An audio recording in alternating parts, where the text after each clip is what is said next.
Então, vamos julgar o número 3 da pauta. Eu convido a doutora Caroline Pereira de Carvalho, e é uma direta de inconstitucionalidade. O relator é o desembargador Xavier de Aquino, o voto 32.194. Este feito foi adiado a pedido do desembargador Moacir Pérez. Eu indago do desembargador Xavier de Aquino se já proferiu o voto.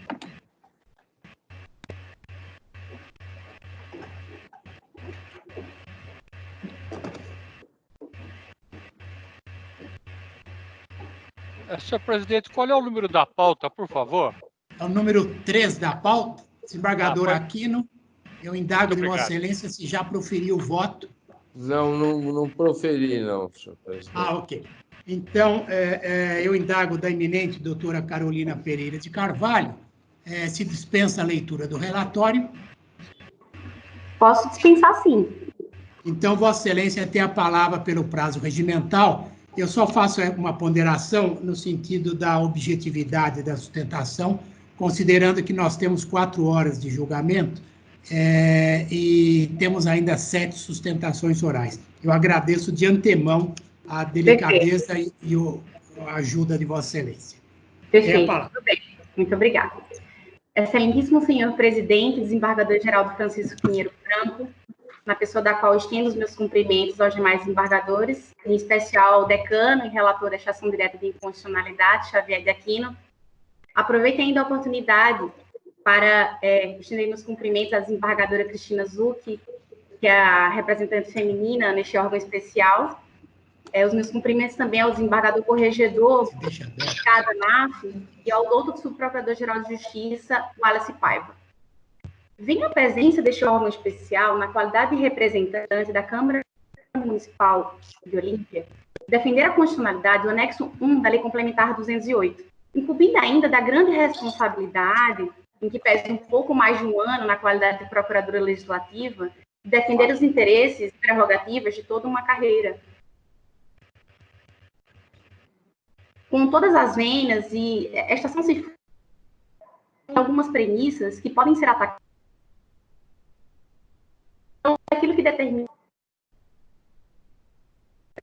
exatamente pensando na igualdade material, em que eu inicio as minhas considerações com as palavras de Boaventura, quando ele fala: temos o direito a ser iguais quando a nossa diferença nos inferioriza, e temos o direito a ser diferentes quando a nossa igualdade nos descaracteriza. Daí a necessidade de uma igualdade que reconheça as diferenças, e uma diferença que não produza, alimente ou reproduza as desigualdades. A ação direta de inconstitucionalidade proposta pelo Procurador-Geral de Justiça, em que pese ter havido arquivamento nas instâncias administrativas no âmbito do Conselho Superior do Ministério Público, busca impugnar o anexo 1 da Lei Complementar 208, de 7 de junho de 2018, da Câmara Municipal de Olímpia, sob a justificativa de que os vencimentos, no plural, estipulados para o cargo de procurador jurídico, seriam superiores aos vencimentos do cargo de procurador jurídico do Executivo, estipulados na Lei Complementar 138, em pretensa ofensa à regra da paridade prevista na Constituição Estadual, no artigo 115, inciso 14. Preliminarmente, cumpre ressaltar que o controle abstrato de constitucionalidade não pode ocorrer por via oblíqua, como pretendido no caso. O confronto entre o ato normativo impugnado e os preceitos constitucionais tidos como parâmetro deve suceder de maneira direta, pela incompatibilidade imediata entre eles, sendo despiciendo o cotejo entre normas infraconstitucionais, que, no caso, perpassa pela análise entre as atribuições do procurador do Executivo previstas em decreto e o vencimento base previsto em lei, e as atribuições do procurador jurídico do Legislativo previstas em lei complementar e o vencimento base também previsto em lei complementar. Acaso se constate a necessidade de traçar um paralelo com outro diploma legal, esse fato, ele obsta a análise da sua inconstitucionalidade por via da ação direta, e aqui a situação que ora se verifica. Há de se considerar ainda que a análise da matéria ora aqui deduzida, ela se cinge a uma análise de matéria fática, fato este que também obsta a sua apreciação por meio de uma ação direta de inconstitucionalidade, conforme bem tem entendido este egrégio Tribunal de Justiça, na DI 22.43.326, 11/2018, de relatoria do desembargador João Carlos Salete.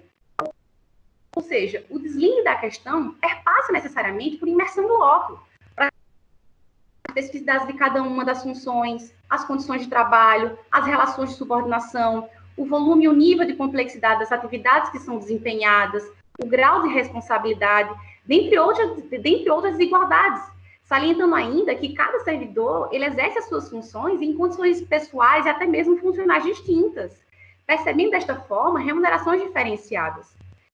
A segunda corrente argumentativa que trazemos aos autos busca refutar exatamente a ideia de que os vencimentos do procurador legislativo seriam superiores aos vencimentos do procurador do executivo, por serem cargos assemelhados e que, por isso, atrairia a aplicação do artigo 115, inciso 14 da Constituição Bandeirante. Este tribunal já decidiu, em série de apelação civil, de forma acertada, inclusive de relatoria do desembargador Viseu Júnior, que, abre aspas, a denominação do cargo é irrelevante, haja vista que o procurador legislativo é, em realidade, um assessor técnico, em condições de trabalho normalmente distintas das dos procuradores jurídicos do executivo. Aquele, pelas condições de trabalho, intensidade de serviço, ou mesmo dos próprios requisitos e especificidades do cargo, não pode ser equiparado ao segundo, sob o argumento de que devem ter tratamento igual. A aplicação do artigo 115, inciso 14 da Constituição Estadual, busca amparo numa interpretação sistemática no artigo 124, parágrafo 1º, do mesmo diploma normativo, o qual eu peço vênia aqui aos desembargadores para que eu possa lê-lo, em que ele fala: a lei assegurará aos servidores da administração direta isonomia de vencimentos para cargos de atribuições iguais ou assemelhados, do mesmo poder ou entre servidores dos poderes executivo, legislativo e judiciário, ressalvadas as vantagens de caráter individual e as relativas à natureza ou ao local de trabalho. Dito dispositivo é reprodução da antiga redação do artigo 39, parágrafo 1º da Constituição Federal, que teve a sua redação radicalmente alterada pela Emenda Constitucional 19 de 98, que instituiu o que chamou a ministra Carmen Lúcia de verdade remuneratória, visto que ela trouxe à baila, ela buscou instituir requisitos objetivos para a fixação de padrão de vencimento e dos demais componentes do sistema remuneratório. Ou seja, da simples leitura do dispositivo, a melhor interpretação que pode ser dada é a de que não se trata de norma auto-aplicável, visto que ele demanda uma intervenção legislativa no sentido de dispor quais são os cargos que são iguais e quais seriam os cargos que seriam assemelhados. Já tendo, inclusive, o STF se manifestado nesse sentido no recurso extraordinário 360605, de relatoria do ministro Marco Aurélio. Superadas tais considerações, pontuamos a seguir as principais diferenças existentes entre os procuradores do Legislativo e os procuradores do Executivo. É importante, primeiramente, que se frise a súmula 525 do STJ. Dita súmula, ela restringe de sobremaneira a atuação judicial dos procuradores do Legislativo. As demandas judiciais que são propostas, elas visam apenas tratar de direitos institucionais, que são aqueles ligados ao funcionamento, autonomia e independência. E isso, por si só, essa característica, ela resulta da não percepção de honorário de sucumbência pelos procuradores do Poder Legislativo. Um segundo ponto a ser considerado é a questão que os procuradores do Poder Legislativo local necessitam comprovar, quando da sua investidura, 3 anos de atividade jurídica. Dito requisito tão pouco se faz para os procuradores do Poder Executivo local. Um terceiro ponto também a ser considerado é que a estrutura da Procuradoria Jurídica do Poder Legislativo local é composta por apenas 2 procuradores jurídicos. Já a estrutura da Procuradoria Jurídica do Poder Executivo é composta por 6 procuradores jurídicos e mais um secretário municipal de Gestão e Planejamento, que lá exerce a direção superior, ou seja, a ele é atribuído a função de representação judicial e extrajudicial da Procuradoria Jurídica, obviamente do município. Um quarto ponto a ser considerado é que os procuradores jurídicos do Poder Executivo local possuem como garantias progressões de natureza horizontal e vertical. E essas garantias, no entanto, não são previstas aos procuradores jurídicos do Legislativo local. Os seus vencimentos, eles são estabelecidos apenas em parcela única, sem qualquer acréscimo e sem possibilidade de progressão. E, por fim, existem diversas peculiaridades no próprio assessoramento que é desempenhado pelos procuradores do Legislativo, que vão desde auxílio à presidência, à mesa diretora, aos 10 vereadores que compõem a Câmara Municipal, as comissões permanentes, comissões especiais de inquérito, a própria análise da técnica legislativa, as proposituras legislativas, né? Ato contínuo, há que se considerar ainda uma terceira corrente argumentativa, né? Que perpassa exatamente pela delimitação da correta interpretação que deve ser dada ao vocábulo vencimentos, no plural, que é o que se extrai do artigo 115, inciso 14 da Constituição Bandeirante, né? O vocábulo vencimentos, na verdade, ele compreende o vencimento base acrescido das vantagens pecuniárias fixas. Quando se analisa o caso concreto, é sabido que os procuradores do Executivo percebem a título de vantagens pecuniárias fixas e em razão do exercício do cargo, e não se caracterizando como de natureza pessoal, honorários de sucumbência. Verba esta que, de forma acertada, já foi objeto de análise por este órgão especial em dezembro do ano passado, inclusive no ADI, na ADI 2154-716-87-2019, de relatoria do desembargador Evaristo dos Santos, em que se decidiu que ditas verbas sucumbenciais integravam a remuneração dos procuradores do Poder Executivo e que, por isso, não poderiam ser objeto de parcelamento em conjunto com o crédito tributário. Ou seja, como já dito anteriormente, essa limitação imposta aos procuradores do Legislativo para sua atuação no âmbito judicial faz com que eles não façam jus a essa verba honorária de sucumbência, o que, por si só, já justificaria essa diferenciação nos vencimentos base entre os procuradores do Poder Legislativo e os procuradores do Poder Executivo, né? Se levado a cabo essa tese do parquê de que o termo vencimentos se referiria, na verdade, ao vencimento base, criar-se-ia, na verdade, uma situação teratológica. Vejamos a título de exemplo. Quando comparamos os vencimentos bases, o vencimento base do procurador do Estado, do procurador da Assembleia Legislativa e do advogado judiciário, por exemplo, temos a seguinte situação. O procurador do Estado, nível 1, vencimento base, R$ 2.210,76. Procurador da Assembleia Legislativa, vencimento base, R$ 9.462,97. Vencimento base do advogado judiciário, R$ 17.617,10. Ou seja, é patente, portanto, que quando se analisa apenas o vencimento base, ainda mais quando se tem como parâmetro os procuradores do Executivo, que percebem honorários de sucumbência, verba que integra o conceito de vencimentos, cria-se, na verdade, uma distorção da realidade. No caso subsane, no caso em que estamos tratando, não foram apresentados elementos que denotassem inobservância a nenhum desses requisitos constitucionais. Tampouco, nem conduta desarrazoada, antisonômica, como assim já decidiu este órgão especial nas ADIs estaduais 2263-254-02 de 2018 e na ADI 2065-188-76 de 2018, ambos de relatoria da desembargadora Cristina Zucchi. De sorte que, carente de subsídios, a alegação de que a Constituição fora violada, tem-se assim a constitucionalidade da norma. É importante que se destaque que o tema ora debatido não atinge apenas a Procuradoria Legislativa da Câmara Municipal de Olímpia. É algo que perpassa os interesses da estabilidade.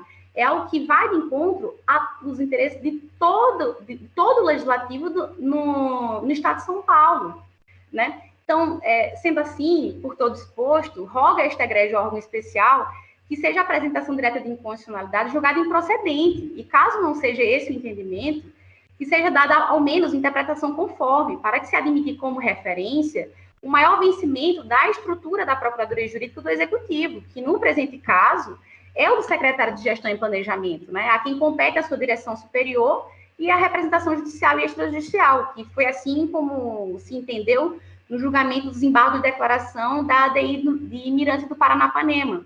Foi a ADI 21.217.44.64 de 2019. Gostaria de agradecer a todos pela atenção e muito obrigada. Eu agradeço as palavras de Vossa Excelência, a cumprimento pela sustentação e transmito a palavra ao desembargador Xavier de Aquino para proferir o seu voto.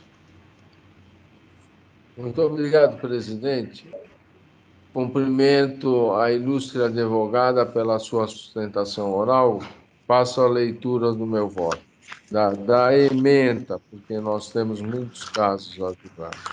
Ação direta de inconstitucionalidade de dispositivos da Resolução 190 de 2018 e da Lei Complementar 208 de 18 do município de Olímpia, que fixaram vencimentos do procurador jurídico da Câmara Municipal em valor superior ao cargo de procurador jurídico do Executivo, preliminares de perda do objeto da ação e inadequação da via eleita afastada, via eleita adequada.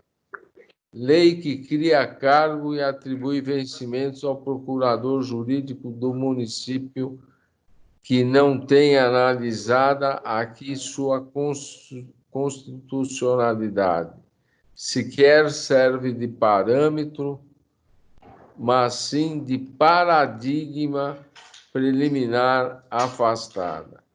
Dispositivos da Resolução número 190 de 2018 e da Lei Complementar 2008 de 18 do município de Olímpia, que fixaram vencimentos do procurador jurídico da Câmara Municipal em valor superior ao cargo de procurador jurídico executivo.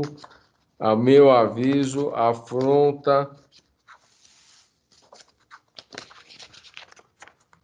os artigos 115, 14 e 124, parágrafo 1º da Carta Bandeirante. Precedente. Pelo meu voto, estou julgando a ação procedente. Eminente relator, afasta a matéria prejudicial e julga procedente. Como voto, desembargador Moacir Pérez.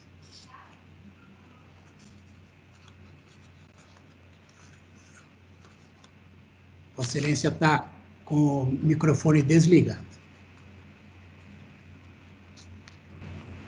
Agora sim. Antes de proferir meu voto, eu cumprimento a ilustre advogada pela clareza da sustentação oral.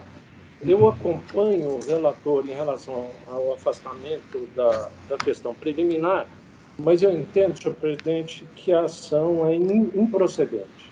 O que acontece aqui? À primeira vista, considerada a similitude da carga horária e das atribuições dos cargos em análise e analisados os simples valores nominais dos vencimentos devidos ao procurador jurídico da Câmara de Vereadores, R$ 3.000, e ao procurador jurídico do município, R$ 4.237,57, é certo que os primeiros superam numericamente o segundo, razão pela qual se deveria reconhecer a ofensa aos mencionados dispositivos constitucionais estaduais.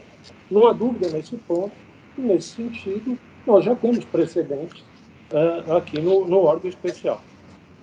Só que, neste caso específico, senhor presidente, há uma peculiaridade. Eu digo aqui, contudo, o caso em análise apresenta uma peculiaridade que determina a busca de solução diversa.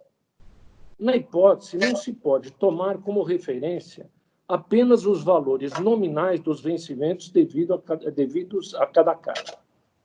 É importante considerar, como restou incontroverso, que os procuradores do município de Olímpia acrescem aos seus vencimentos o montante decorrente do rateio dos honorários fixados em favor da Procuradoria, enquanto os procuradores do Legislativo não se beneficiam desse sistema. Porém, essa análise envolve matéria de fato, que demandaria dilação probatória para que se pudesse aferir o valor efetivamente percebido pelos ocupantes dos cargos públicos em análise, o que é incompatível com o processo objetivo de controle concentrado de constitucionalidade. Por essa razão, entrando sem procedente a ação, cito um precedente que serve como luva confortável ao caso concreto do ano passado, relatado pelo eminente desembargador João Carlos Salete, tratando exatamente desse aspecto. aferição de remuneração para efeitos comparativos exigente de análise de matéria de fato e prova, cujo exame é impróprio na via estreita da ação direta de inconstitucionalidade. Então, impossibilidade de reconhecer essa inconstitucionalidade, violação, o artigo 115, inciso 14, 124, parágrafo 1º e 144 da Constituição Federal. Assim, senhor presidente, eu estou acompanhando em relação ao afastamento da matéria preliminar, mas estou julgando improcedente assim. Eminente desembargador Moacir Pérez acompanha e afasta a matéria prejudicial e, no mérito, julga improcedente. O presidente é João Salete. Pois não, desembargador Salete. Eu peço vista, há um parâmetro de confronto aí no julgamento, eu não tive tempo de examinar, eu peço vista para fazê-lo. Ok. Então, após o voto do relator, afastando a matéria prejudicial e julgando procedente a ação, e do voto do desembargador Moacir Pérez, também afastando a matéria prejudicial e julgando improcedente a ação, pediu vista o desembargador João Salete. Eu agradeço a presença da doutora Carolina Pereira de Carvalho, a cumprimento mais uma vez pela sustentação. Tenha um ótimo dia.